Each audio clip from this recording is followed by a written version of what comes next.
তাহলে গোপাল, তুমি মহারাজ অজান্তে কিছুতেই রাজ্যে পশ্চিমের 3টে পুকুর সেটের কাছে বিক্রি করবে না, তাই তো? না, মরে গেলেও না। আর আপনিও যদি এই কুকর্মটা করেন এবং তা যদি আমার কানে আসে, তাহলে বুঝতেই পারছেন কী হবে। আর কি বলবো তোমায়, যে নিজের ভালো বোঝে না। এদিক থেকে তোমার শালকের কিন্তু জুড়িমেলা ভার। ওই জন্যেই তো শালকের ভাবটা আমার সাথে না হয়ে আপনার সাথে হয়েছিল। যাকগে, আজ আসি। তাহলে আমাকে লাভ করতে দিলে না তো? দেখো দেখো তোমার হাল কি করি। গিন্নি, পুকুর বিক্রির ব্যাপারটা গোপালকে বলার কি দরকার ছিল? শুনি তো সব কাজ গোপনেই হাসিল করো। আরে, এবার ওই পুকুর 3টেই তো একদম গোপালের বাড়ির পাশে, বুঝলে?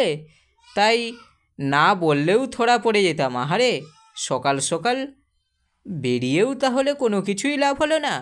মন্ত্রীমশাই, ও মন্ত্রীমশাই, দাঁড়াও। কিন্নি দাঁড়াও, ওরা এসেছে, দেখে আসি গিয়ে কি বলছে। আসছি।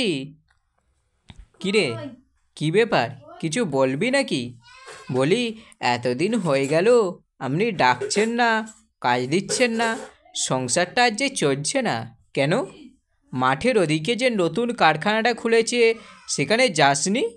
সেখানেও গিয়েছিলাম কাজ চাইতে, কিন্তু সেখানে তো আর পথ খালি নেই, একটাই ফাঁকা ছিল। তাও সেটাই আবার গোপালের জামাই কাজ করছে। হ্যাঁ, কি বললি? গোপালের জামাই নতুন কারখানায় কাজ করছে? হ্যাঁ। বেশ বেশ, ঠিক আছে ঠিক আছে, তোরা এখন যা, দেখছি কি করা যায়। বাবা জীবন, আমি আসি তাহলে। মন দিয়ে কাজ করো, কেমন? হ্যাঁ বাবা, আমার ছুটি হলেই আমি তাড়াতাড়ি করে আপনার মেয়ের কাছে চলে যাব। সেই ভালো, আমি আসছি। হ্যাঁ, আদিক্ষেতা গোটা গোটা, তোরা প্রস্তুত থাক, সুযোগ এলেই ওকে ঠেলে ফেলে দিবি। তবে হ্যাঁ, এখন লুকিয়ে থাক, কেউ দেখতে যেতে না পায়, কেমন? এই যে এই যে জামাই, তোমায় আজকে এই তক্তাগুলো তুলে দিচ্ছি। খোটা, এইবারের সময় এসেছে, গায়ে দাঁড় করে ফেলে দিবি। এখনই তোরা চলে আয়। কি পড়েনি? পড়ে গেলি? তোর একে দিয়ে কিচ্ছু হবে না। এই নতুন লোক চাই, আমার টেনে তুলুন না মালিক মশাই, আমি পড়ে গেছি। এই, তুমি যাও বাবু, তোমায় আর কাজ করতে হবে না। আমার চটিটা ছিঁড়ে গেল, দয়া করে আমায় তাড়াবেন না। যাও যাও যাও। তো যত সব, ছি ছি ছি, তুমি গোপালের জামাই না? এরকম হাল লিগলিকে চেহারা নিয়ে কাজ করতে এসেছো? ইস, তোমার এ দ্বারা কিচ্ছু হবে না। এই যে, আপনি তো কারখানার মালিক। হ্যাঁ, আপনি বরং এই অকলমার ঠিকই গোপালের জামাইকে তাড়িয়ে আমার এই 2জন সোনামানিককে কাজে লাগুন। কতদিন পর তোমার হাতে বানানো সেই ঝালমুড়ি মাখা শান্তি করে খাচ্ছি গিন্নি। ভাগ্যেস তোমার মা নেই, ভাই নেই। আচ্ছা খাও, তোমার এখন আর চিন্তা কি গিন্নি?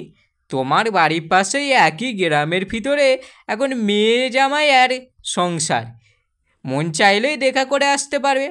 হ্যাঁ গো, জামাইয়ের কাজটা বেশ ভালো না গো? হ্যাঁ, খুবই ভালো, সব খোঁজ নিয়ে নিয়েছি। বাবা, আমি আপনার বাড়িতে ফিরে এলাম, পড়ে গেছি, খুব লেগেছে।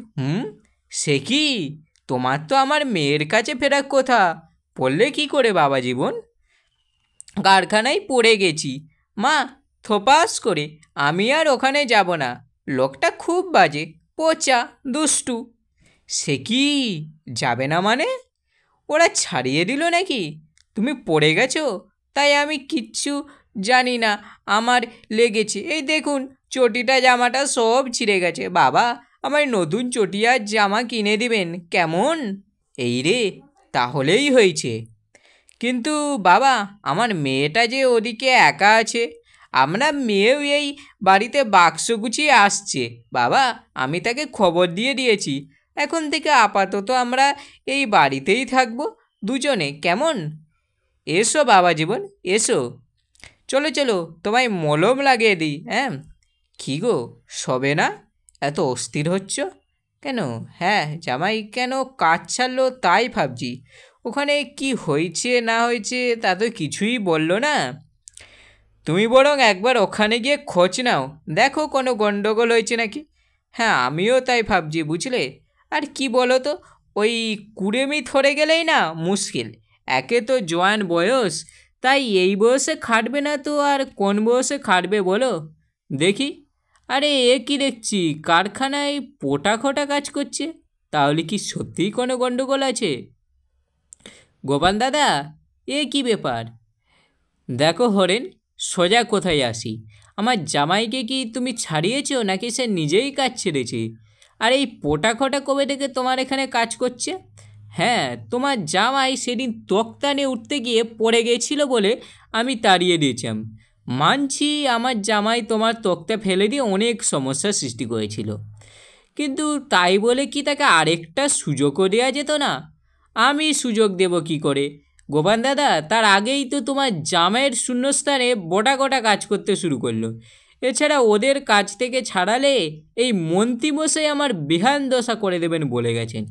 বুঝেছি কে কলকাঠিটা নেড়েছে, বুঝেছি। এই তো গোপাল দাদা, তুমি এসে গেছো। বলো বলো, কি বলবে? আমার জামাইটা অলস হয়ে কাজ ছেড়ে আমার বাড়িতে বসে আছে। আমি তাই ওকে আবার নতুন উদ্যোগে কাজে ফেরাতে চাই। সে তো খুব ভালো কথা। তা বলো, আমি কিভাবে তোমায় সাহায্য করব? ও যখনই বাড়ি থেকে বেরোবে তখনই তোমরা সবাই একটু একটু ওকে খড় জামাই বলে পিছনে লাগবে, মস্করা করবে, ব্যাস এইটুকুই। ঠিক আছে, আমি আরও বেশ কিছুজনকে বলে দেবো, আশা করছি তাতেই কাজ হয়ে যাবে। মা, আমি একটু হেঁটে আসছি ক্ষেতের পাশ থেকে। যাও বাবা, ঘুরে আসো। আরে খড় জামাই যে, আরে ও খড় জামাই, আজও কি ও কাজ কামাই? গোপাল, আমাদের বড়ই ভালো, জামাইকে কাজে রেখেছে, খড় করেছি। আরে ও খড় জামাই, তুমি কি আর কাজ করবে না? যাই বলো, হাজার চেষ্টা করলেও এমন শ্বশুর কিন্তু মোটেও পাওয়া যাবে না। চুপ করুন সবাই, চুপ চুপ। বাবা, মা, এ কি বাবা জীবন, এ কি হয়েছে? তুমি কাঁদছো কেন? মা, বাইরে সবাই আমায় খড় জামাই বলে পিছনে লাগলো।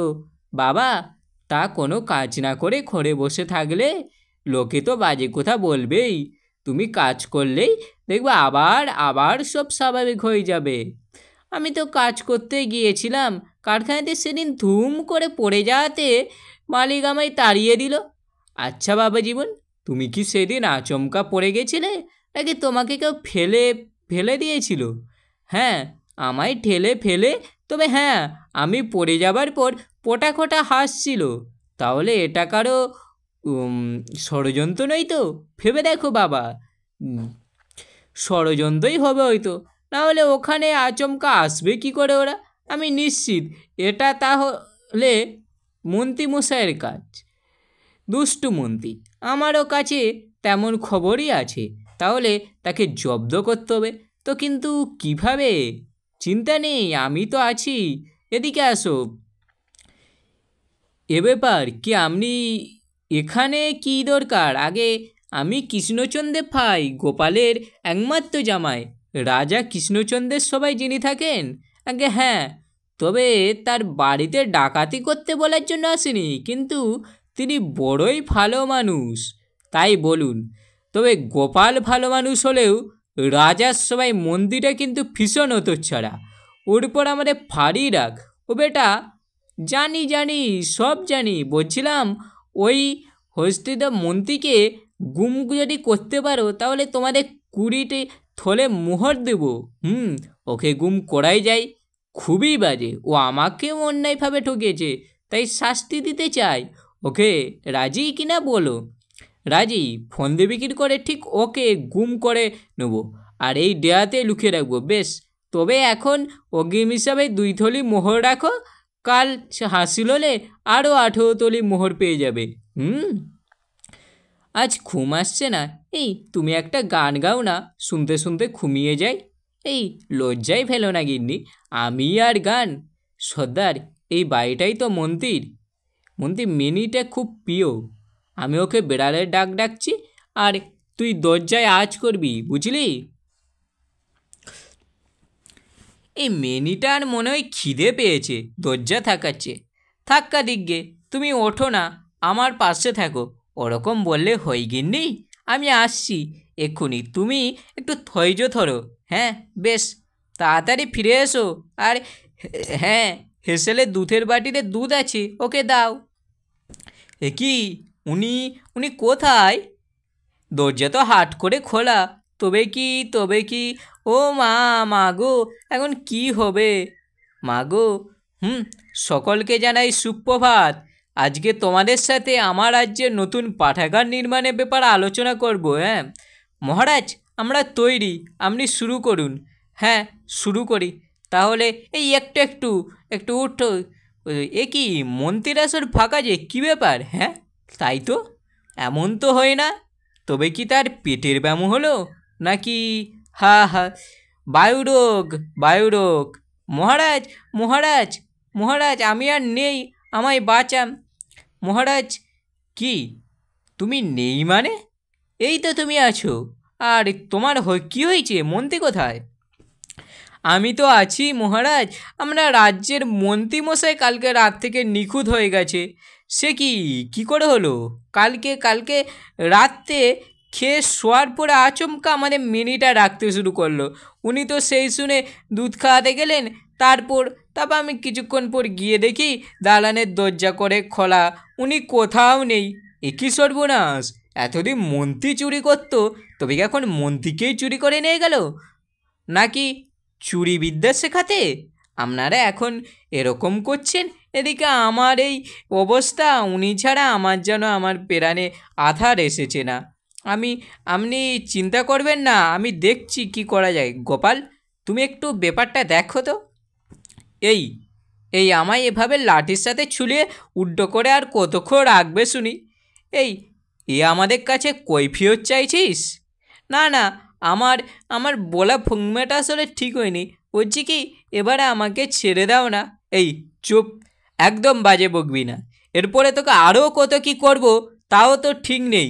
বলছি সর্দার, আমাদেরকে তো কাজটা শেষ হলে উনি বাকি মোহরগুলো দেবেন বলেছিলেন, সেটা কি হলো? যা বলছিস কালকে একবার সরাসরি যেতে হবে। আমাকে কে গুম করতে বলেছে গো, বলো না। চুপ। জামাই, গোপাল, কিরে, আমরা বাড়ি এসো একবার। কি তোমরা বাড়িতে চলে এসেছো কেন? আসতে বাধ্য হলাম। ওই জামাই বলেছিল কাজ হাসিল হলে বকেয়া মোহর দিয়ে দিবে। রে, কিন্তু জামাই তো তীর্থে গেছে, মোহর না দিয়েই চলে গেল। ঠিক আছে, আমরাও সবাইকে ওই কুকর্মের কথাটা বলে দিচ্ছি। আহা, চটছ কেন? শোনো, আমি বলে দিচ্ছি আজ কিভাবে আর কি উপায়ে তোমরা কোথায় গেলে সব বকেয়া মোহর পেয়ে যাবে। বলো। তবে একটা সত্য আছে, আর সেটা হলো তোমাদেরকে একবার মিছি মার খাওয়ার অভিনয় করতে হবে। অবশ্য কখনো সেটা আমি আগেই জানিয়ে দেব, সেই আমরা করে দেব। বেশ, তাহলে এদিকে আসো, আমি তোমাদের কানে কানে জায়গাটার সন্ধান দিই। সর্দার, ওই যে পাজি দুটো আসছে, চল পেছনে। সর্দার, পেছন থেকে গিয়ে মুখটা চেপে ধরি। চল। কে? আমরা হলাম যমদূত, জল্লাদের মতো চেহারা। আমাদেরকে ধরছ কেন? আমরা তো এখনো মরিনি। তোরা পাপি, তোদেরকে আমরা মেরে যমরাজের কাছে নিয়ে যাব। আমরা কি করেছি শুনি? আমাদেরকে মারবে কেন? তোরা গোপালের জামাইকে ইচ্ছে করে ঠেলে ফেলেছিস, তারপর ওর জায়গায় কাজ করছিস, এটাও নেই? তাই তোদেরই শাস্তি হবে। সে তো করেছি ওই মন্ত্রীর বুদ্ধিতে, কিন্তু আর এমন হবে না দুধ দাদা। বলো কি করলে আমাদের তোমরা ছেড়ে দিবে? ছাড়তে পারি, দুটো কাজ করলে। কি? আমাদেরকে 20 থলি মোহর দিতে হবে, আর এই কাজটা তোদের ছেড়ে দিতে হবে। আমাদের সাথে আমাদের ডেরাই চলো, এক্ষুনি 20 থলি মোহর দিচ্ছি। আর বেশ, আর শোন, এইখানে ফুলেও কাজ করতে আসবি না। আর শোন, আমাদের কথা ফুলেও কখনো কাউকে বলবি না। বললেই সোজা স্বর্গে তুলে নিয়ে চলে যাব। না মহারাজ, আমি আর পাচ্ছি না, আপনি কিছু একটা করুন। তুমি দয়া করে এভাবে কেঁদো না, একটু ভরসা রাখো, গোপাল আসছে, কিছু না কিছু একটা উপায় বার করবে। মহারাজ, আসবো? এই তো তুমি এসেছো। আরে এসো। বলছি গোপাল, তুমি কিছু একটা করো, না হলে মন্ত্রী স্ত্রীর চোখের জলে গোটা কৃষ্ণনগরী যে বন্যা হয়ে যাবে। ঠিক আছে মহারাজ, আমি দেখছি। না গোপাল, দেখছি নয়, তুমি কালকে ভিতরেই মন্ত্রীকে উদ্ধার করে আনো। আমি তাহলে তোমাকে 200 মোহর পুরস্কার দেব। বেশ মহারাজ, আমি যথাসাধ্য চেষ্টা করছি। এখন তাহলে আসি, উদ্ধারের কাজে নামতে হবে। এই যে বাবা জীবন, ছটপট কাজে নামতে হবে, বুঝলে? হাতে বেশি সময় নেই, নাটকটা শুরু করে দিতে হবে। কি করতে হবে বাবা, আপনি আমায় বলে দিন। শোনো মন্ত্রী, শোনো, মন্ত্রীকে এবারে ফিরিয়ে আনতে হবে। মহারাজের 200 মোহর পুরস্কার ঘোষণা করেছেন। এ তো দারুণ ব্যাপার। শোনো, তুমি এখন ডাকাতদের ডেরায় গিয়ে বলবে ওরা রাতে যায় যে ওরা রাতে ইচ্ছা করে মন্ত্রীকে শুনিয়ে শুনিয়ে তাকে পুড়িয়ে ফেলবার কথা বলে, আর আমি আর তুমি দুজন ওখানে গিয়ে তাকে উদ্ধার করব। আর ওই সময় ওরা যাতে আমাদের সাথে মারামারি করার ছল করে এবং ইচ্ছে করেই হেরে যায়। বুঝেছ? বুঝে গেছি, সব বুঝে গেছি। বলি, ও ডাকাত সর্দার, আমায় একবার ছেড়ে দাও না, দুদিন তো হয়ে গেল। এই দেব তো, একেবারে চিরদিনের মতো মুক্তি দিয়ে দেব। মানে অমন মুক্তি আমি চাইনি গো, আমি চাইনি। আমরা তোমাকে এখন আগুনে ঝলসাবো, এই পাতা জড়ো কর। ভগবান, তুমি আমায় এই যাত্রায় রক্ষা করো ভগবান। আরে রে রে, ওরে ডাকাত, তোরা মন্ত্রীকে ছেড়ে দে রে। কি এত বড় স্পর্ধা, মন্ত্রীকে গুম করা? ওমা, গোপাল গোপাল জামাই, শিগগির শিগগির আমায় তোমরা ছাড়াও। আমাদের সাথে লড়াই করে যদি হারাতে পারিস, তবেই তোরা মন্ত্রীকে ছাড়াতে পারবি। গোপাল গোপাল গোপাল জামাই, ও জামাই। কি সর্দার, হারলে তো? পরাজয় স্বীকার করো। হার মানছি, হার মানছি, তোমরা মন্ত্রীকে নিয়ে যাও। ধন্যবাদ গোপাল, ধন্যবাদ জামাই, ধন্যবাদ। কি মন্ত্রীমশাই, শেষে আপনাকে উদ্ধার করলো, যাকে আপনি ষড়যন্ত্র করে চাকরি থেকে তাড়িয়ে দিয়েছেন। ভাগ্যের চাকাটা সত্যিই খড়ে। গোপাল, আমি তোমাদের দুজনের কাছে ক্ষমা প্রার্থী। আমি কথা দিচ্ছি, এই জামাইকে আমি আগামী 3 মাস টানা বেতন দিয়ে যাব, তাও তাও নিজের গ্যাট থেকে। হ্যাঁ বাবা, এ তো দেখছি চাকরি যেতে না যেতেই আপনি আমায় দ্বিগুণ মুনাফায় ফুরিয়ে দিলেন। তাই দেখো, যতদিন তোমার এই শ্বশুর বাবা থাকবে, ততদিন তোমাদের কোনো চিন্তা নেই। শুধু সৎ পথে মন দিয়ে নিজের কাজটা করে যাবে, বুঝলে?